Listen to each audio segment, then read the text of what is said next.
KMAC is a proud corporate partner of Texas Tech Athletics. With an exclusive inside look into the world of Texas Tech sports, this is KMAC's Red Raider Nation.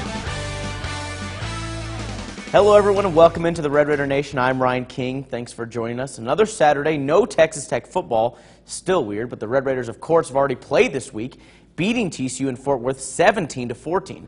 So what is the team focused on? Well, working on the offense. That might sound crazy since Tech has the 5th ranked total offense in the country right now. However, Texas Tech only scored 17 this week and 10 in the whole first half against West Virginia at home. Of course, the offense is without a few key players, Alan Bowman and TJ Vasher, just to name a couple. But with an extra long week from Thursday's game against the Horned Frogs to next week's homecoming game against Kansas, head coach Cliff Kingsbury knows the time is now to get the offense back on track. I think, you don't have your, kind of starting quarterback, if you will. You don't have your, big-time receiver out there in Vasher. You don't have your starting center, don't have your starting left tackle. So you kind of got to scrap together and put it together. I thought the guys, Brandon and Clay and Coach Johns, did a good job finding runs that worked in the second half. But we got to get guys healthy because we got to play a lot better than that offensively moving forward. In all, 6 games, we feel like we've finished games. We just didn't start a couple of them fast, and we got to work on that as well. But you got to learn how to win at the end, and hopefully we're getting a feel for that. Of course, no Tech football today, but still plenty of Big 12 football for Week 7. The Longhorns checking in at number 9 after their win over Oklahoma, hosting Baylor. But early in this one, QB1 Sam Ehlinger ruled out for the rest of the game with a shoulder injury. Not a good sign for the Horns. The Bears were not sympathetic. Denzel Mims gets the catch and finds pay dirt early. 7-3 lead for Baylor. But Shane Buechele, he got his opportunity to show what he can do. Finds Colin Johnson for the 44-yard touchdown. The Longhorns are back on top 13-10. And then the best name on the team, Lil Jordan Humphrey, Lil Jordan, punches in another touchdown to extend the lead to 10. And of course, Texas wins again, this time 23-17. Now to Ames, where Iowa State's hosting number 6 West Virginia, another top 10 team. Iowa State up 6 in the second quarter.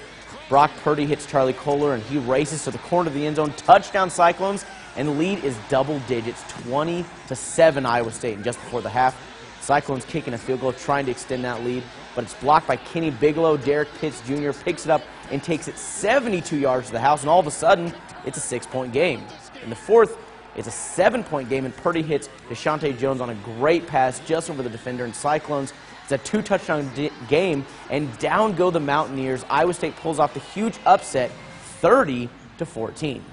Finally, Oklahoma State and Kansas State, both teams trying to just stay relevant in the Big 12. Kansas State down 6-3 in the second. Alex Barnes takes it for the 9-yard touchdown run. And the Wildcats are starting to show a little life on the offensive end. Now 17-12 in the fourth. Who's going to score? Of course, it's Alex Barnes again. This one a little closer, just 8 yards out, and it's another touchdown for Kansas State. That would not be the last score either. Another ugly loss for OSU, though. Kansas State gets their first Big 12 win of the season, 31-12. Now, former Red Raider Patrick Mahomes and the undefeated Kansas City Chiefs on the road for a tough AFC game this week. Kansas City traveling to New England to take on Tom Brady and the Patriots. Mahomes has looked great so far this year, but a Sunday night matchup with the ageless wonder Tom Brady will test anyone's nerves, and he wouldn't have it any other way. They're going to have a game plan on trying to stop some of your better guys, but with us, I feel like the mentality that we've had this entire season, just whoever's open, get them the ball and let them make the play is going to help us a ton. But, they're going to do some stuff to try to confuse me, I guess you would say, but I'm just going to try to just maintain our game plan. When you play in this league, you want to play against the best, and they've been one of the best for a long time. And so it's an awesome opportunity to get to go up against them and see what we can do against them.